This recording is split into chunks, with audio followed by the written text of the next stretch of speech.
दीक्षा की शादी को अभी कुछ दिन ही हुए थे। सारे मेहमान धीरे धीरे जाना शुरू हो गए थे।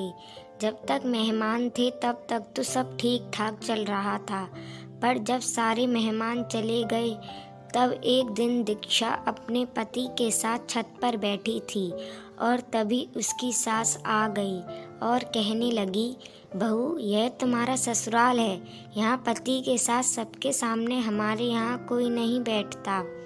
दीक्षा को बड़ा अजीब लगा कि अपने पति के साथ ही तो बैठी है। उसे लगा उसने कोई जुर्म कर दिया। अब तो रोज सास का टोकना शुरू हो गया। अपनी तरफ से दीक्षा कोई शिकायत का मौका नहीं देती थी, फिर भी उसकी सास कभी दीक्षा को पल्ला ठीक करने के लिए कहती, कभी दीक्षा चार औरतों के बीच बैठ जाती तो उसकी सास उसे घूरने लगती और जब तक घूरती तब तक कि दीक्षा वहाँ से उठकर किचन में ना चली जाती। दीक्षा का कोई भी काम उसकी सास को पसंद नहीं आता। दीक्षा कितना भी अच्छा कर ले, लेकिन सास कोई ना कोई कमी निकाल ही देती।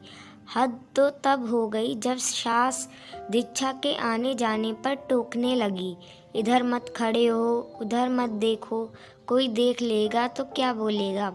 दीक्षा के पति राहुल के एक दोस्त की शादी थी और राहुल को जाना था। दीक्षा ने सोचा शायद उसे भी जाना होगा, तो उसने भी अपने लिए एक साड़ी पसंद कर ली। पर सास ने कहा, बहू, हमारे यहाँ औरतें शादियों में नहीं जाती। दीक्षा बेबस हो गई। क्या कहती जब पति ही दीक्षा का साथ नहीं देता। दीक्षा सोचने लगी, कैसा ससुराल है, यहाँ इतनी पाबंदी क्यों है, सब कुछ अजीब है। यहाँ अपने से बड़ा कोई भी दिख जाए तो सास सर के पल्ले को आगे मुंह तक सरका देती है। दीक्षा को कहीं जाने नहीं दिया जाता था।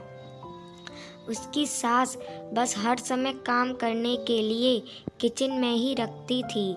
ऐसा लगता वह इंसान नहीं, कोहलू का बैल हो, बस खटती रहे।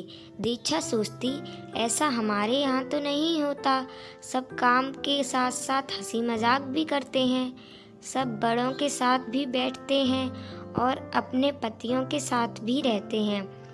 पर यहाँ मैं तो क्या कोई छोटा भी बड़ों के सामने नहीं बैठता। हंसी मजाक की तो बात दूर है। राहुल भी अपनी माँ के सामने दीक्षा के पास कम बैठता था, उससे बात भी कम करता था। दीक्षा जितना पूछती बस उतना ही जवाब देता। दीक्षा बीते गए राहुल को दूसरे शहर में जाना पड़ता था काम के लिए। कई बार तो राहुल को आए हुए कई दिन हो जाते थे। ससुराल में ससुर नहीं थे और सास ने ही 5 बच्चों को पाला था। बाबूजी की तरह सास को काम मिल गया था, क्योंकि सारे बच्चे जब छोटे थे तभी बाबूजी चल बसे थे। दोनों नंदों की शादी हो चुकी थी। बड़े भाई भाभी दूसरे शहर में नौकरी करते और रहते थे। छोटा देवर भी बाहर नौकरी करता था।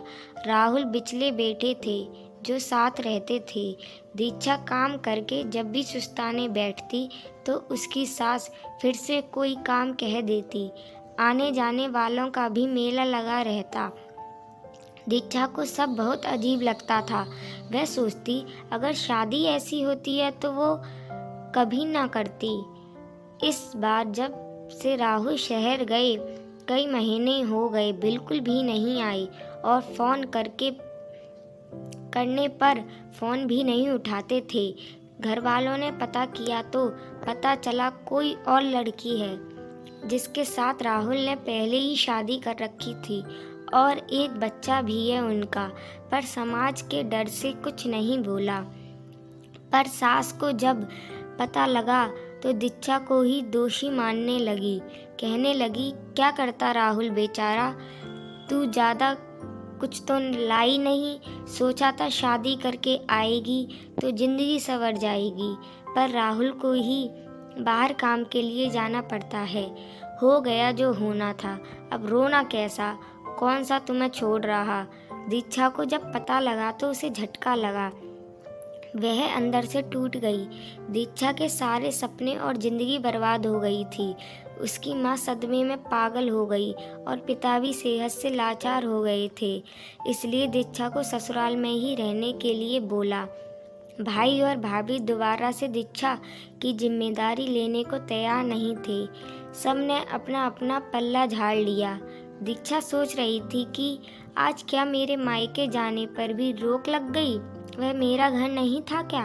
क्योंकि दीक्षा 12वीं कक्षा तक ही पढ़ी थी, इसलिए नौकरी भी नहीं कर सकती थी। दीक्षा के पास कोई चारा नहीं था। वह ससुराल की इसी काल कोठरी में कैद होकर रह गई। उसे कोई सहारा देने वाला नहीं था। आज शादी के कई साल हो गए, पर दीक्षा की जिंदगी खाली पन्नों की एक बंद किताब की तरह रह गई। लोगों की डर की वजह से नहीं जाती थी मायके। उसे यह भी पता चला सास ने पहले जेठानी को भी तंग किया था, पर नौकरी लगने की वजह से वह चली गई थी, कभी आई नहीं थी। दीक्षा खुद को बहुत लाचार महसूस करती। सोचती अगर उसके माँ बाप ने उसको भी पढ़ाया होता तो वह आज अपनी मर्जी की ज़िंदगी जीती। जिसके भरोसे इस घर में आई उसने भी बीच मझधार में छोड़ दिया।